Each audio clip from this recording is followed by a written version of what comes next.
and then we'll go for about 25, 30 minutes, and then Perfect. we'll just wrap it up. But basically, just wanted to have a conversation to show It's nice people. to see you. Good to see you too, Matt. Good to Thanks. see you too.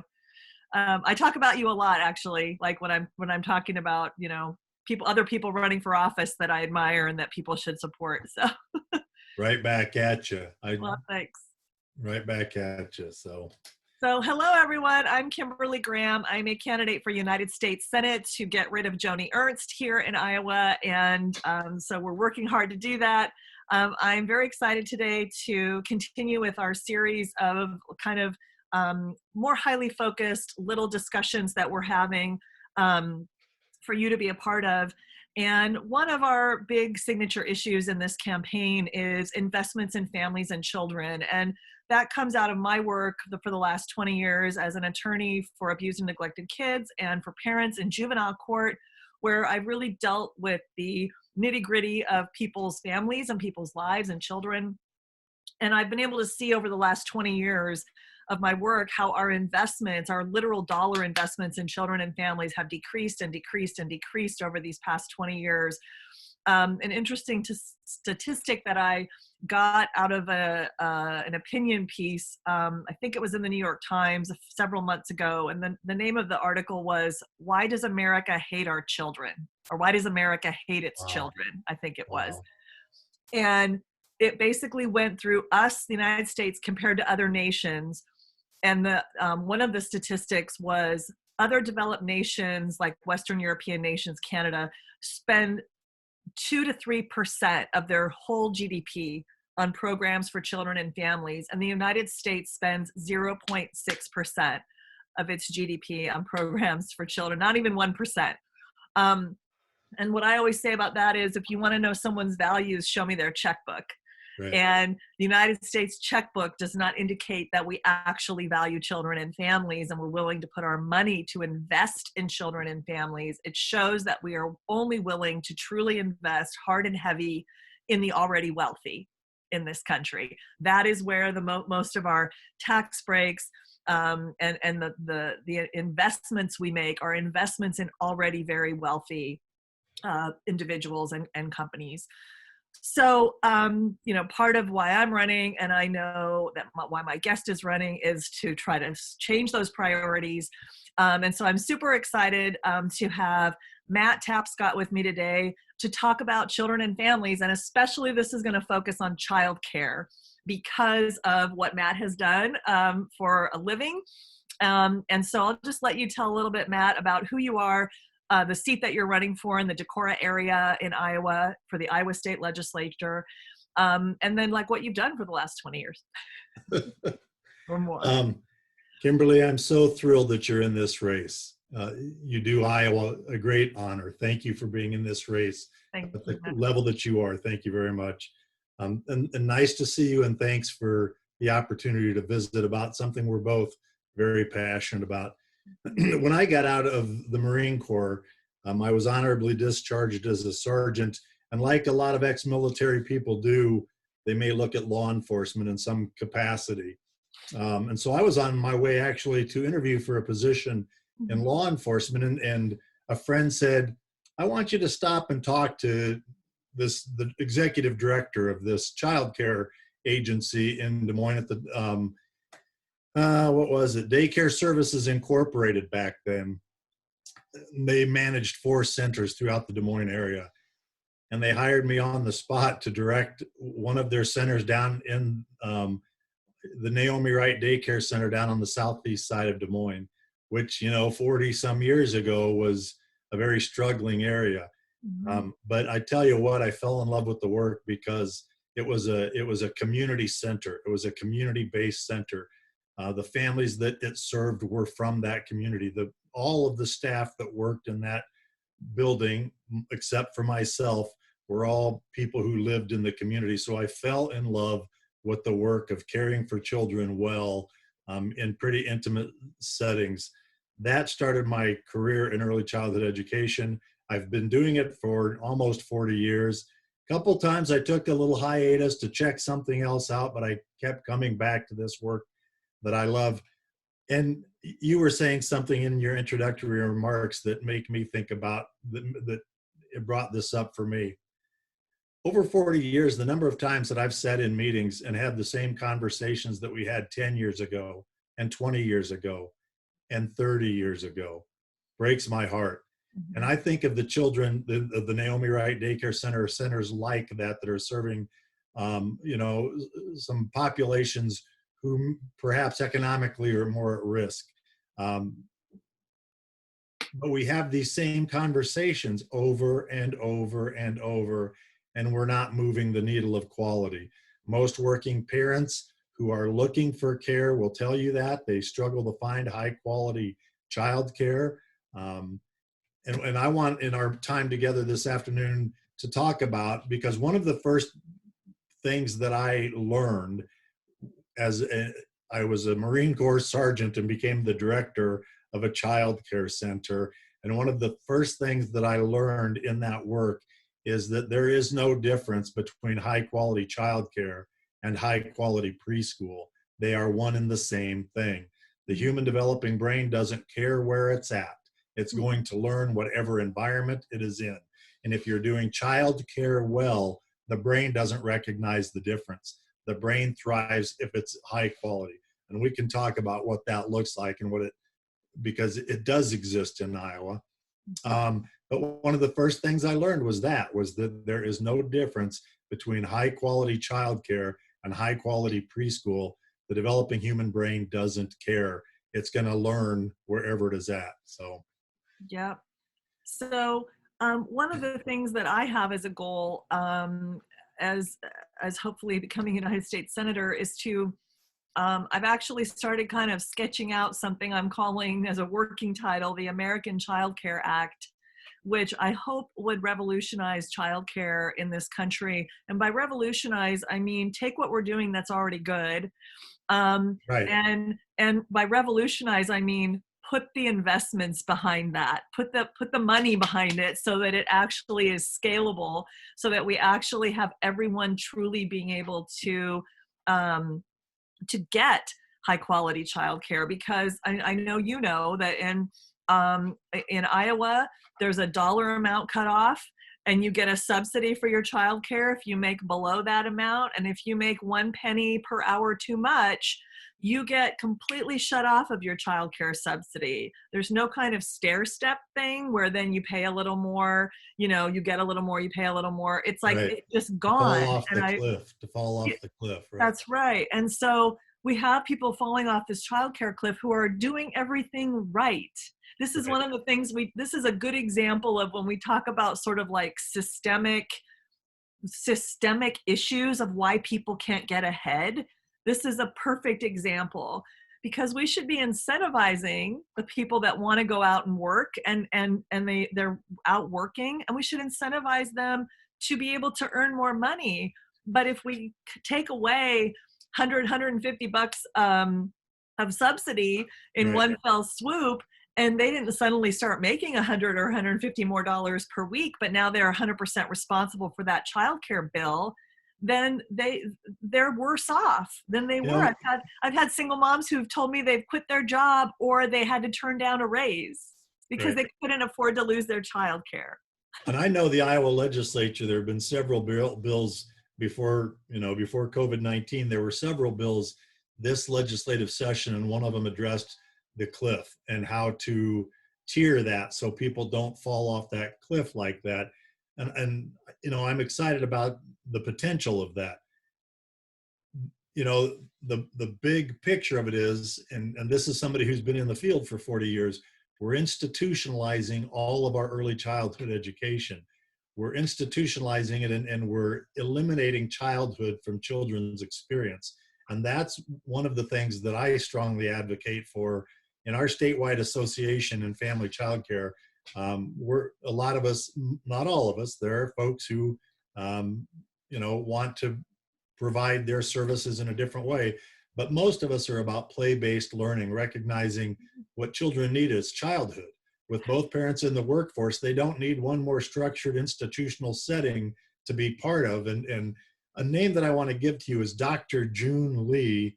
He is at in the Harvard, um, I want to say early childhood development program, but Dr. June Lee, and if I can get that information to you at some time, Yeah. who is also a fellow at the Fred Rogers Institute. And Uh-huh. I heard him present at a national conference. And what he said was that assessment and curriculum are toxic for young children, and we need to stop it. All of the providers that were in that room jumped to the floor and applauded and screamed because they live it. They know what that's like. We want to respect children in their developmental process and not worry so much what are they learning when they're 2 and 3 and 4 years old. We trust that provided rich environments, and that's where high quality childcare provided rich environments, that we do have a responsibility to ensure the environments are rich, but they are also play based, and it restores childhood to children. Not, it doesn't become small academic programs for babies, for ultimately babies. And so Dr. June Lee is somebody that I would encourage you to have that conversation with about it. And Kimberly, as I'm sure you're well aware, there is a huge movement nationally for this, because we know that we're not moving the needle of quality for children. But the other thing I want to talk about also is that, and it's not just low income families who are eligible for child care assistance, you know, gainfully employed, and not that, all families I wish were absolutely gainfully employed. But for example, in my current program, I have, I think without exception, all of the parents that are in my program are both have college educated, both parents are in the household, um, and they're gainfully employed. They're employed in professional situations. They still struggle with the cost of childcare, and it's not like I'm making a killing, But if you have a child or two in childcare, you're oftentimes spending as much for childcare as you are for your mortgage, and so they're struggling too. And yet 85 up here in Northeast Iowa, 85% of working parents up here with children, 85% of working parents with children need this service. Greater up here in Northeast Iowa than any place else in the state. And around the state, it's like 75 to 80% of all all working parents with young children need this service. Mm. But then we don't invest in it. So here's the need. The need is great, but we don't invest in that. And the other thing is we don't invest in is the Iowa Department of Human Services. We underfund the department, we understaff the department, and their job is to oversee this critical needs service that every working parent with young children need. But then we don't provide them the support to do the job they're charged with doing, and we wonder then why there are problems in our childcare system.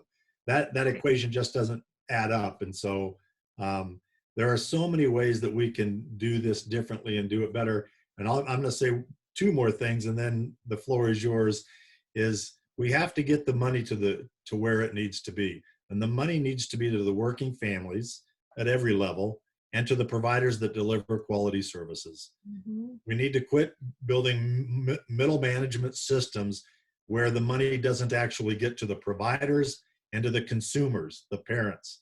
For all of the years that I've been in this, keep having this conversation.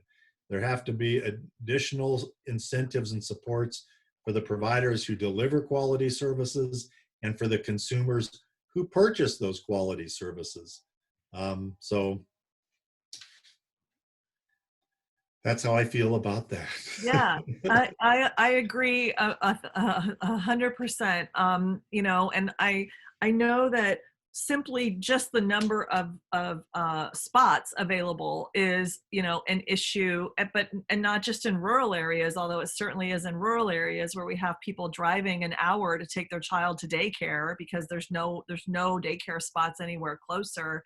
But that's even true in our cities in Iowa. That it's very difficult, that, we kind of hear about these situations in like New York City and LA and Chicago, where as soon as people get married, they sign up for a childcare spot or like a preschool spot, because Right. literally it's going to be like a 5-year wait list or something. it's not that far, like, it's not that different here in Iowa. You could have a year-long waiting list or longer to get into a high quality, everybody talks and we find out where the high quality childcare places are, and those waiting lists are longer than your arm. You're lucky if you can ever get in there. And then can you afford them? And then is the provider making a decent living? Right. It blows my mind. I have to always like take deep breaths. Well, you know We, what, you're on to this so perfectly is that why, like, providers, centers and homes who participate in the child care assistance program, where they are reimbursed much less than what it actually costs them to deliver the service. Let's talk to our farmers about that. They understand what that means. The farmers can be our allies in this because they understand being reimbursed for less than what it costs them to provide the service or the product. So child care assistance providers who are delivering this critical needs service to families that are already at risk, yep. then are reimbursed at a lower rate than it costs them. And we wonder why those programs don't have the materials, or why do they have great staff turnover? Every dollar we invest, and I bet you can quote this with me, for every dollar we invest in high quality childcare, there's a return of $7 to $10 on that investment down the road, because that child goes to school prepared to be there. That's where do you get a return on your investment like that? And in the state of Iowa, where we talk about caring for our children so much, this is, we should be, without question, number one in the country for providing the highest quality level of childcare in the country, because it's an incredibly good investment. It's, and I want to say that the child care desert, I'm always cautious about that phrase a little bit. There are lots of child development homes and child care homes that are unregistered homes in communities across the state that are kind of off the radar. So, the desert may not be as barren as we think. There may be oases out there that we're not really paying attention to, that with a little bit of incentive and some additional support, those folks would come into the system. And if they saw a benefit to their, to their effort into their business for coming into the system, and that's something, I want to, as we both serve in our respective legislative bodies, that we have this conversation and think, okay, how do we bring the folks into this system that are already out here doing this work? What kind of incentives, so, and the last thing I will say, I promise, No, you're is fine. No, this is is great. providers and parents. We've got to get the resources to the providers and to the parents, the consumers. Those are the two people that every day participate in this system, and they get the least amount of support. Yep. That's always, an equation for disaster. Yep. I agree. And, and because so from the perspective of the person writing the check for the child care, it's very expensive, even though the provider isn't making, Right. if it's a piece of your household budget, that's like you said, that's in a lot of cases, probably I would venture to say in most cases, even having one child in full-time daycare is probably as much as some people's mortgage, depending on how fancy a house you have. But it's up there in that stratosphere. And if you have two kids that are, not in, Right. in elementary school, then, oh my goodness. And so, And but yet the average provider makes $20,000 a year. right, because you can only, of course, have, understandably so, you can only have so many kids, and Right. so, yeah. Right. And so, it's always flabbergasted me that children from age 0 to school age, to whenever they go into to school, to formal schooling, education, public education, from 0 to say 2 or 3, at least 3, they can't really articulate if somebody is not caring for them properly. Right. They have no way to tell that, to say that to anybody. So of course we have to have some level of oversight, because these are Amen. vulnerable people that nobody, that can't even verbalize if there's something going wrong for them Right. at their childcare. And we have, in a lot of these, especially in child care centers, and I'm only speaking to centers because number of children that I represent, their daycare is provided for in larger centers. So I have some experience going and visiting these infants that I represent or toddlers in these centers. And I have no doubt that the people that work there are doing their very best, but I'm walking in. I mean, this is just in the last 6 months. I'm just thinking of a few times I've been to visit my kids and check on them and in their childcare centers. And in one case, there were literally, I don't remember the exact number, but I want to say a dozen babies in this room, with just one person had stepped away, like just to go to the bathroom or something, which is understandable. I mean, I'm not going to, grill Right. anybody over that. Right. But I think for at least for a little while, there was literally one young woman, very young woman. She probably was not much over 18, if that, um, trying to deal with literally a room full of roughly a dozen-ish babies, many of whom, one started crying and so another started crying. So there's a whole baby room full of babies crying.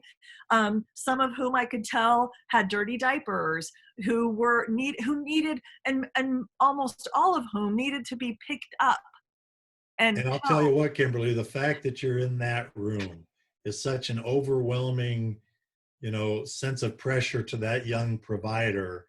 They really probably want to do a good job. I mean, but here's this visitor in my room, and it's obvious it's not going well. And what can I possibly do in this situation? Right. And other than maybe tomorrow not show back up, I'll go do something else. And so that constant turnover, and what that does to the emotional, social attachment of that child to that caregiver that now is no longer in their life. And the Right. child has to start that process all over at their young age. The system is there are so many mistakes in our system that we're not No. attending to, and children are paying the price. I've for a long time said, if you change childcare, you will change the world. We really do, because for 40, 50 years, as children started being in the childcare system, because all working parents with children are in the workforce, um, you know, we need to attend to our childcare system and ensure that it's focused on children, it's play-based, it's about childhood, but there are standards and research practices that do the things that you talk about. I've directed centers where there were 12 babies in a room, where the ratio there should be 3 adults in that room. And always there's something occurs. That's the nature of the work. Everybody who does this work knows that at any given time that may occur. But we can address those issues, and power to the profession. Have you heard this language, power to the profession? Mm-mm. There's a national movement, power to the profession, and there's been a study that said that everybody who does this work, initially it was that everybody who does this work should have a 4-year degree in early childhood development. And they got a lot of pushback because they said that's just not realistic. They've moderated that. Where I'm going with this, I know a whole lot of providers in the state of Iowa who are phenomenally loving, decent, caring caregivers who understand our state guidelines, who understand some of the research standards that they need to apply to their programs, whether it's in a home or a center. They don't have a college degree, but they have that Iowa nice, nurturing, and most of the providers I know have far more hours in their annual training requirements than the state requires them to have. These are folks who take this work seriously. They're still making $20 an hour. They still have a lot of economic issues. They still struggle with clients having economic issues. So the dollars aren't getting to where they go. The answer is not that every provider that does this work has a 4-year degree. It's that the resources are there for the quality providers who meet the standards, the research-based standards that say this is really what a quality childcare program looks like. Yeah, and so my crazy idea is, what if we made it so that childcare was a profession that you could actually make a sustainable, decent middle class income at? Right. So that, oh, and by the way, healthcare if you're going to try to run a childcare in your home, then you're going to be paying your own health care 100%. Right. And that's Right. completely out of the stratosphere, unattainable. So unless you have a partner on whose healthcare you can ride, you can be on that person's plan because they work outside of your home, let's say. Right. Unless you have that, you're sunk because you're not even going to earn enough money to pay that ridiculous healthcare premium. So having one of our key platform positions is a universal single payer healthcare system, because if we had that, that would free up a lot more people to start a business, including businesses of wonderful in-home childcare centers. And they could do that if they had healthcare that didn't cost them over half of their profits every month. Exactly. Exactly. On the one hand, we're told be professional. And on the other hand, it's, well, can't you count on your spouse for your health insurance? Can't you shop somewhere cheaper for all of your supplies? Can't you use Q? Wait a minute, you're telling me to be a professional, and then you're telling me how to make it on less than livable wages. On a non-professional salary, Exactly. on a service industry. And I mean by that, like someone who works at a Quick Trip or someone who works like that kind of a salary. And it's not that we don't need people to work at Quick Trip, but when we're talking about the very well-being and education, and I use that loosely like you do, like playing and a Right. proper rich environment for children, from age especially 0 to 3, which Matt, and for people watching this, probably you instinctively know this, but when you mess up 0 to 3 for a child by Right. all these different caregivers and interrupting bonding, Right. you're messing with neurological connections that may or may not get made in that child's brain. And then if that child also experiences different adverse childhood experiences, or ACEs as we call them in the business, Right. then we can really, if we mess up a 0 to 3 child, that can be felt literally for the rest of their lives in both mental health issues, academic issues, physical health issues. There's studies that show that adults that had more ACEs have more health, more physical health problems, and on and on and on. So those years are so critical, and yet we're saying it's okay that we as a nation decide it's okay. We're going to pay someone 10 or 12 or 15 bucks an hour to care for our most vulnerable people. What if we made that a profession that, not unlike being a public school teacher, at least provided good benefits and a pension and a living wage, and so that you could actually have a decent, I really believe there are lots of people who would love to do that as a career, but I do too. they're not I do doing it too. because it doesn't pay enough, and they're like, I have to survive financially. And the other part of it is we're institutionalizing the care of children as opposed to allowing childhood to be the focus. To let play, and people say, well, policymakers are not going to pay for children to play. Then we have to help educate policymakers about the value and the depth of what play actually is, what it does, all of the development that takes place in high quality play, child-centered high quality play. A couple things you said. Child care providers were caring for Iowa's future by caring for Iowa's children. We're literally caring for Iowa's future right now. And Iowa, always, we're one of the states that needs child care services more than any other state, because all of our families are in the workforce. And so, always we're first, second, or third across the country in the number of working parents that need child care. So we are literally caring for Iowa's future. We should invest in that future.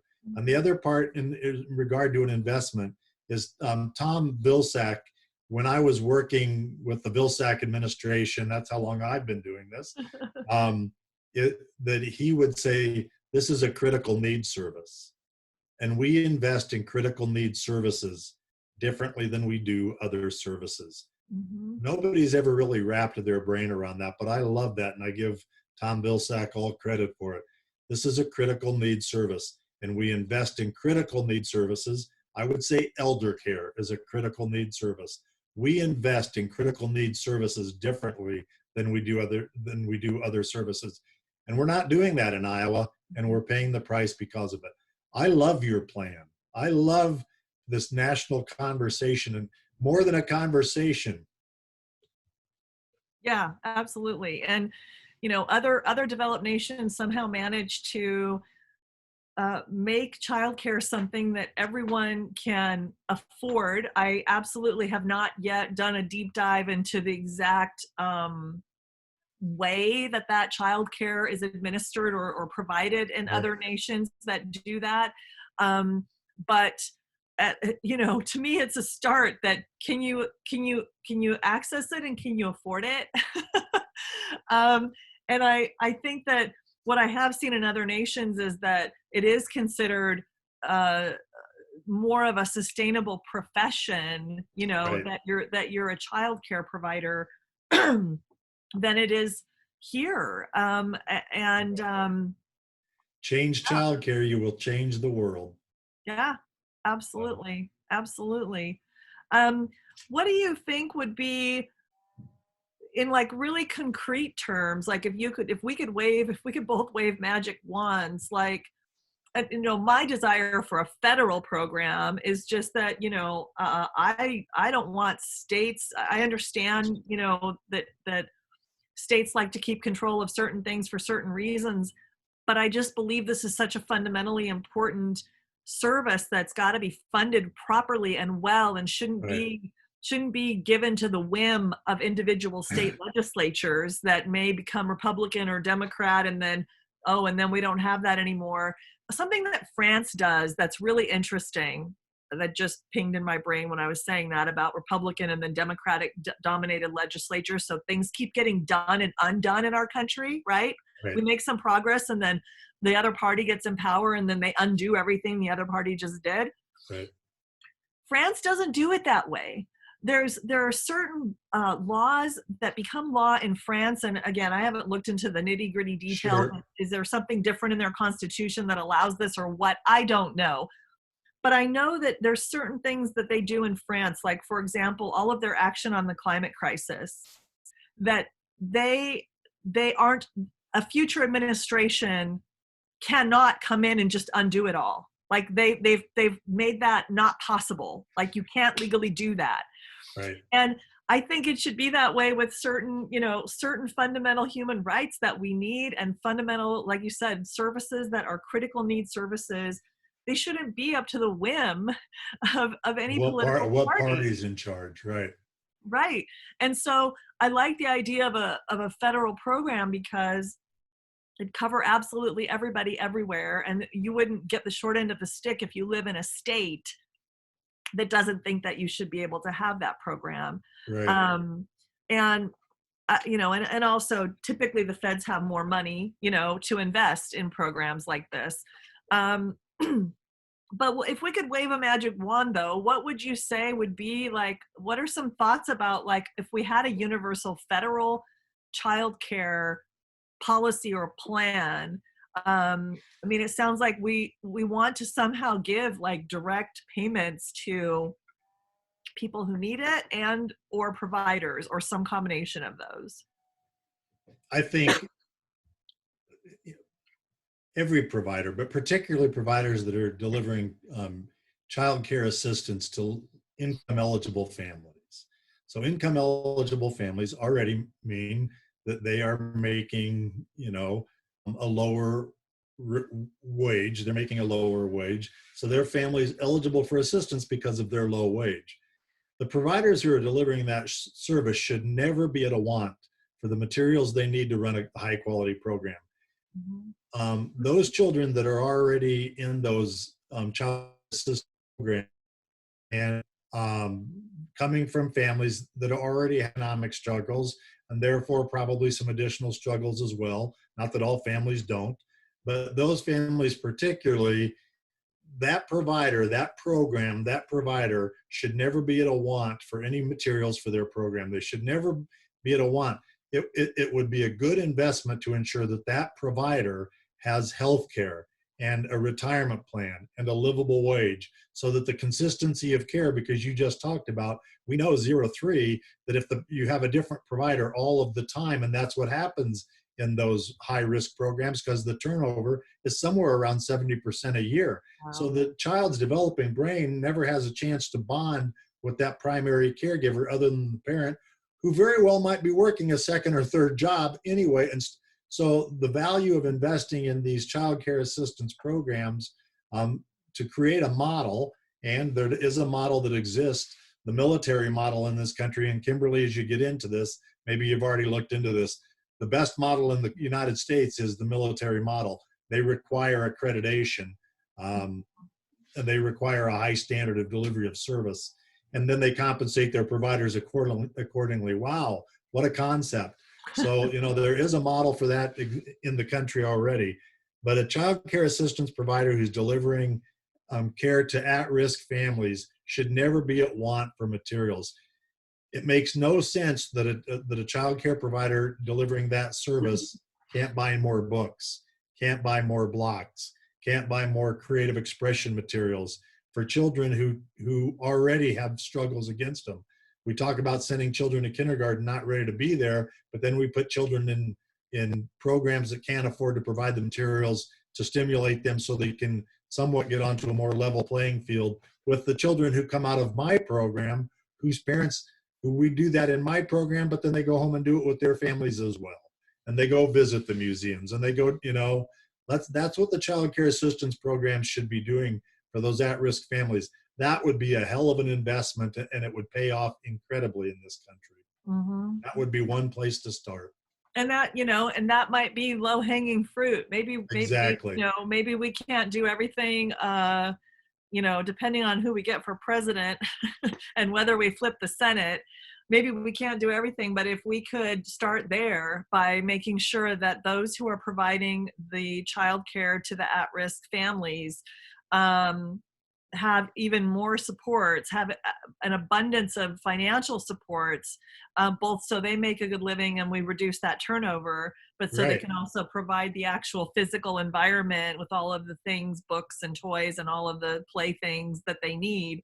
That would go a really long way. I talk about this in regards to public education as well, that we don't need to just equally resource our public schools. We need to provide more resources to our at-risk schools and our low property value neighborhoods, because those kids are already coming at this behind the eight ball because of the poverty they live in. And so they're going to still potentially not have the same outcomes. But if we provide school nurses and school counselors and tutors and all extra things, and make sure that those the school food program, all of those things that we have, that we make sure are being backfilled in the public school, because like you just said, those higher income two income households, they're going to get all of those things regardless. They're going to get them all at school in their higher property tax neighborhoods, but they're also going to get those same things at home in most cases. Whereas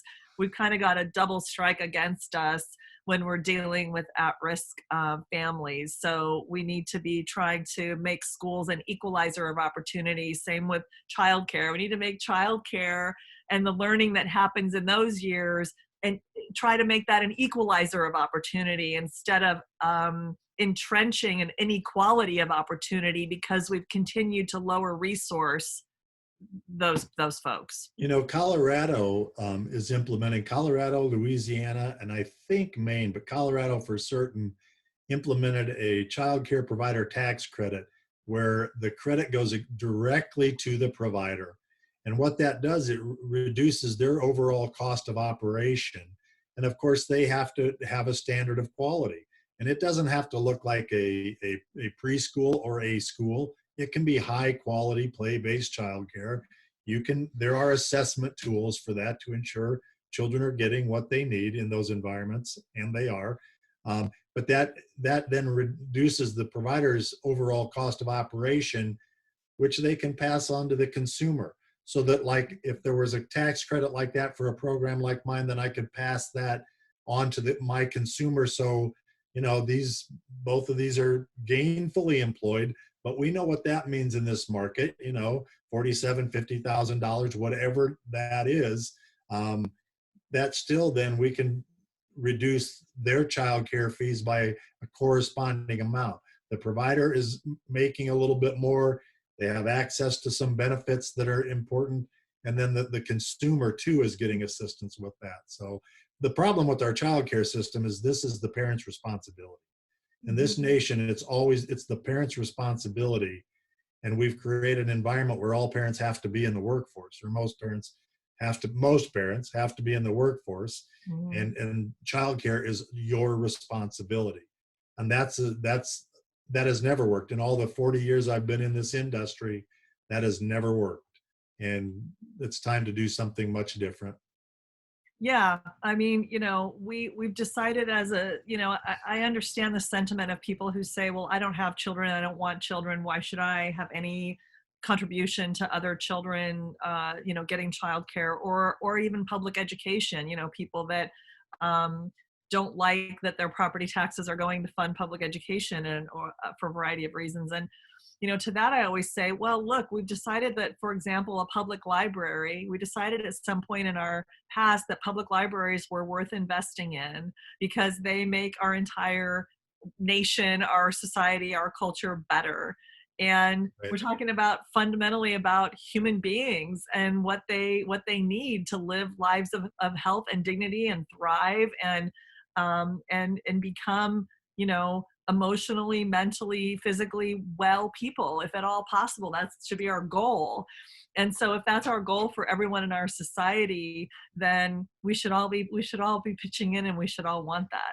Right. The same thing with infrastructure. We all put in infrastructure so we can get to the places we want to get to.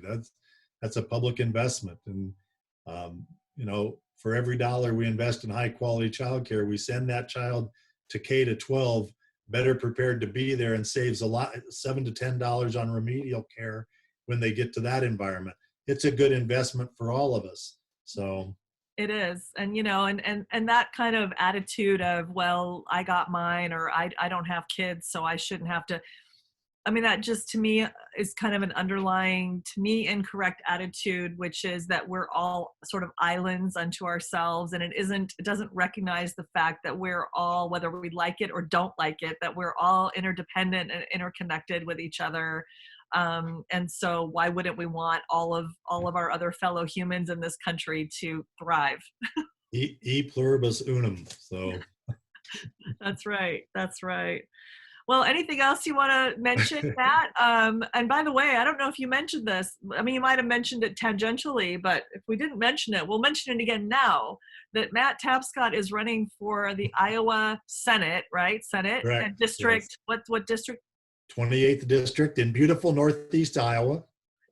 Yep. And so even if I'm just going to put in this little plug, even if you don't live in Northeast Iowa, if you're interested in flipping the Iowa Senate or getting more Democratic leaders, excellent leaders in the Iowa Senate, go check out Matt, Google Matt and Iowa Senate, and you'll find, I'm sure, his website and where you can help and support or volunteer or donate or any of those things to his campaign, because we desperately need more leaders like Matt Tapscott in Well, uh, in thank our you. in our country, and definitely in our state for sure. I'm so thrilled you're in this race. I'm Well, so thrilled thanks. you're in this race. Tomorrow's May 2nd, so finish strong. Yep. Everybody get your both Absent. both both for Matt and for me. If you live in Matt's area or elsewhere, you should have already gotten your absentee ballot request form in the mail. So look out for that. Fill that out. Make sure you sign and fill out all the areas. You just detach it, and it'll just look like a big postcard. It's postage paid. You don't even have to find a stamp. Send that in, and then the Secretary of State will send you your actual absentee ballot. You'll fill that out. That's also postage paid. You don't even need a stamp for that, and then send that back in, and then you will have voted. So do it. Don't go to the polls. Dangerous, and the lines will be long because they're going to shut a lot. They're not going to have nearly as many polling places open this time because of the pandemic. So just I'd like to say one more thing is all of the things, we're talking about childcare and children and family issues and stuff, but all of the issues we all care about, if you don't vote, it's just words. If that's you right. don't vote, it's just words. So Yep, absolutely. And it's easy, believe me. to feel cynical and doubtful that it's going to make any difference who our leaders are. But throughout history, we have just seen evidence that that is not true. It matters greatly who our people are who have stepped up and said that I want to advocate for you, I want to fight for you. We wouldn't have the Americans with Disabilities Act if it weren't for Right. Senator Tom Harkin, probably, because he wasn't the initiator of it, but he picked up that mantle and pushed and pushed and pushed until that thing got through. And so one person in a position of leadership can make a difference. So pick who you think would be good leaders and go vote for those people. Thanks a lot for your time, Matt. And hopefully we'll see you on the other side, and maybe we can have lunch or coffee when this whole thing is I look forward to it. memory. Thank you, Kimberly. Thanks, Matt. Take care, Graham for everybody. Senate. Thanks. Bye, everybody. Bye-bye.